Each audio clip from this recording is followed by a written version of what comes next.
Hey, what's going on, guys? Avis Franklin here, the founder of the DaddyGoProject. I felt led to share today how the DaddyGo Project came about. And I thank each and every one of you guys that are in the community for just being supportive and so communicative. Just, talking and just getting feedback and stuff. I really do appreciate that. And just the interaction. But I felt led today to talk about how the Daddy Go Project came about in my heart. For some of you guys that don't know, at a early age, for me, I didn't really have a solid relationship with my biological father. I did with my stepdad, which he came along years later, maybe when I was like 8 or 9 or 10. And thank God for him. I wouldn't be the man of God that I am today without him, or the man that I am. But I grew up not having my biological father in my life, which paid a toll in my heart. Emptiness, void, hurt, discouragement. Sometimes you question your own self-worth. You question your own purpose, your identity as a as a person, and you sort of question, was it my fault? Um, I grew with that resentment even when I got saved years later, where I reflected, and that's what really prevented me from giving my life to the Lord years ago. Is I was asking myself, well, if God's going to be anything like my biological father, then I don't want nothing to do with him. Until the Lord shared His love for me, and that was, I think, it was just the first. It was one of those times where I felt the Father's love, and I'll talk about that later. But uh, when I gave my life to the Lord, one of the first things the Holy Spirit told me to and prompt me was to get things right with my dad. I grew resentment towards my dad, measure of hurt, pain in my life that it was really hurtful, dad not being there. And I know a lot of people and a lot of men that's probably not had their biological father in their life.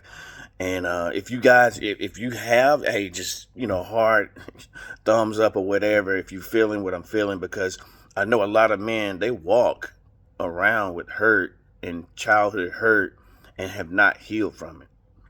This is what Daddy Go Project's about: sharing and also being able to heal from childhood trauma, childhood hurt. Because I know one thing: hurt people hurt people. And in order for you to be a good dad, you got to be a whole one. You got to be a whole father. And so I grew up just shunning God until He came into my life and showed me that He is a good father, that He's not like my biological father. And one of the things that my dad shared with me when I went back to reconcile our relationship was that he told me, he says, Avis, I know it wasn't probably too much of a good dad, but one thing that I desired was that I wanted to see all of my children together. My dad was not perfect, and we had other brothers and sisters that I didn't know of. And just recently, I found my other sister 3 years ago, and she's like 35, 36 now. I found her 3 years ago. Just happened to bump into her because it was my dad's heart's desire. Backtrack a little bit. My dad died at 45. So it was my dad's heart's desire to, it was my heart's desire to fulfill my dad's wish. So I had been looking for my dad's children for a very long time until I found one about 3 or 4 years ago, and it was just by accident. It was truly by accident, but I think it was by God too. And so it was a burden in my heart for years. Something was boiling on the inside of me. All I had was Daddy Go, because of my father's heart's desire. But not only that, the hurt that I received from the relationship with my dad, I said, you know what? I don't want any other children, dads to feel what I wonder if there's any other dads out there that feel what I felt, and other children that feel what I'm feeling. identity crisis, not knowing who you are, unstable, insecure, fighting depression, all these things, that elements that I feel like men go through but don't talk about. That's one thing. We can put a mask on quick. And I know we can put a mask on quick. Don't want to show no weakness. Don't want to show any vulnerabilities because it seems like, we're like, I don't want to show no weakness. But I'm just, man, I went through this process and wonder, is there any other fathers out there like me?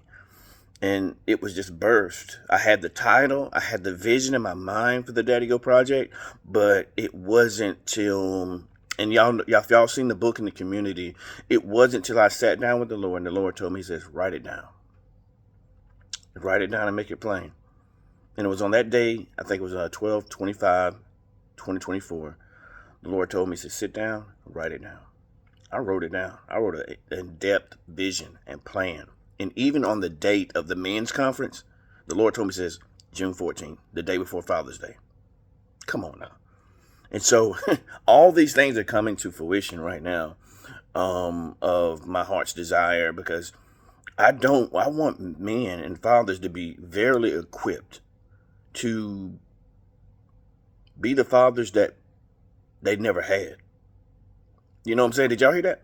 I want you guys to be the fathers that you never had. And my biggest thing is just to equip you and give you the tools that you need to be a better father. I know each and everybody's situation. Oh, I can't be in my child's life because of my ex or whatever. Everybody's situation is different, and I know it is, and I know it can be tough. We're gonna walk through these processes together, and I'm just banding brothers together to help us to find our identity, to heal from past wounds, to get over trauma, to get over things in our life that's keeping us sidetracked and keeping us bound. This is what the Daddy Go Project is all about. So I really felt led today to just share with you with this about my vision and my heart and where it came from, because I feel like that you guys deserve that. Why did Davis do this Daddy Go Project? And I just wanted to share that with you guys. So love you guys. Be blessed. And now you go, Daddy.